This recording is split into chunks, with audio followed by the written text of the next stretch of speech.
Mabibilis na balita po tayo. Huli ka ang mabilis na takbo at pagkahulog sa creek ng isang pampasaherong jeep sa Antipolo City. Kwento ng driver sa pulisya na wala ng preno ang sasakyan sa pababang kalsada. Iniwasan daw niya ang isang sasakyan kaya kumabig na lang siya sa gilid ng kalsada. 14 ang sugatan kabilang ang driver at konduktor ng jeep. Sasampahan ang driver ng reklamong reckless imprudence resulting to multiple injuries and damage to property.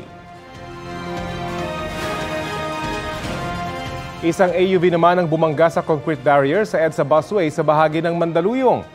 Kwento ng driver na tumanging humarap sa kamera, biglang pumutok ang harapang gulong ng kanyang sasakyan kaya nawalan siya ng kontrol. Wala namang nasaktan sa insidente. Mahaharap ang driver ng sasakyan sa karampatang reklamo. Handa raw siyang bayaran ng nasirang government property. Kapuso, alamin ang maiinit na balita. Bisitahin at mag-subscribe sa GMA Integrated News sa YouTube. Sa mga kapuso abroad, samahan niyo kami sa GMA Pinoy TV at sa www.gmanews.tv.